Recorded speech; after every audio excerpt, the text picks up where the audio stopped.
Hello everyone, ये कक्षा 6 विज्ञान के पास पड़ोस में होने वाले परिवर्तन की शिक्षण योजना है और इस शिक्षण योजना का ये तीसरा चरण है।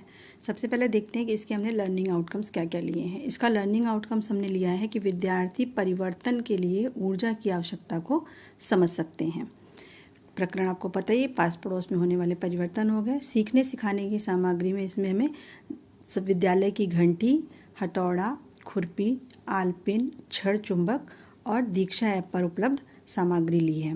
सीखने सिखाने की प्रक्रियाएं और गतिविधियों में जब हम आते हैं तो शिक्षण की शुरुआत में हमने शिक्षिका बच्चों को बताई गई परिवर्तन की परिभाषा एवं उसके प्रकारों पर चर्चा करते हुए बच्चों को पुनः परिवर्तन क्यों होता है, कैसे होता है, किस प्रकार होता है, इस प्रकार की वैज्ञानिक सोच के लिए प्रेरित करेंगी।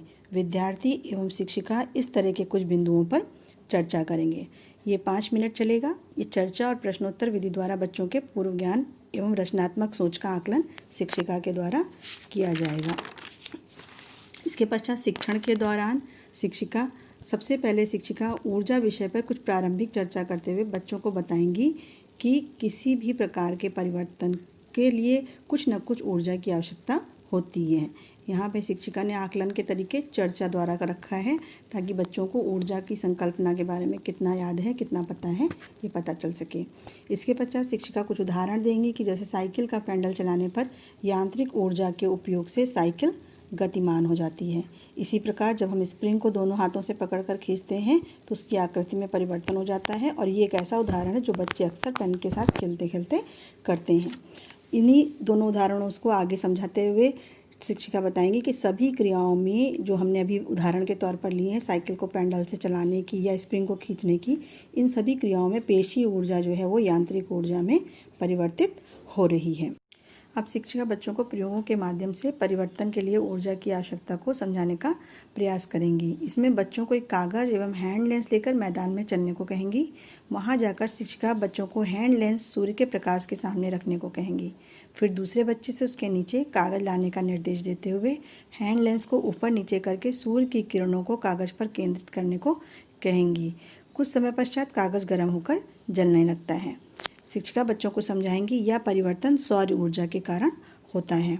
फिर उदाहरण देते हुए बताएंगे कि सोलर कुकर में भी सौर ऊर्जा जो है ऊष्मीय ऊर्जा में परिवर्तित होकर के ही भोजन पकाती है।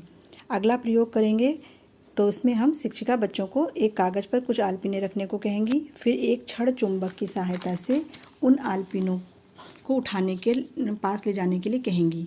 आलपिनें चुंबक से चिपक जाती हैं। प्रत्येक आलपिन में चुंबकीय गुण आ जाता है। फिर शिक्षिका समझाएंगे कि लोहे की भारी वस्तुओं को उठाने के लिए क्रेन में चुंबक का प्रयोग किया जाता है और कुछ परिवर्तनों में चुंबकीय ऊर्जा का प्रयोग किया जाता है। इसी प्रकार शिक्षिका बच्चों को घंटी बजाने को कहेंगी। जब हम हथौड़े से घंटी पर वार करते हैं तो ध्वनि उत्पन्न होती है, तो पेशीय ऊर्जा ध्वनि ऊर्जा में परिवर्तित हो जाती है। यहाँ पर करके सीखने की विधि का प्रयोग किया गया है। शिक्षण के बाद में परिवर्तन के लिए आवश्यक ऊर्जा के प्रकारों पर चर्चा करते हुए शिक्षिका पुनः विद्यार्थियों को उदाहरण देकर पूछेंगी कि इसमें किस प्रकार की ऊर्जा का प्रयोग हुआ है। जैसे उदाहरणों में टीचर ये ले सकती हैं कि बगीचों में आप पक्षियों को उड़ाने के लिए टीन पीटते हैं, तो ऊर्जा का प्रकार बताइए।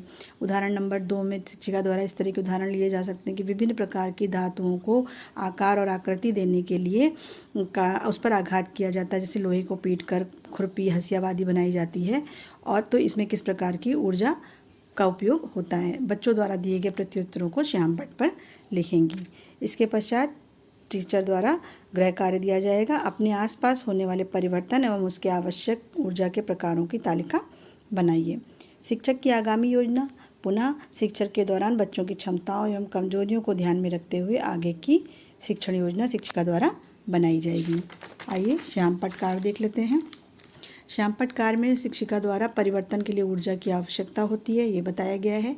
विभिन्न प्रकार की ऊर्जा द्वारा विभिन्न परिवर्तन होते हैं।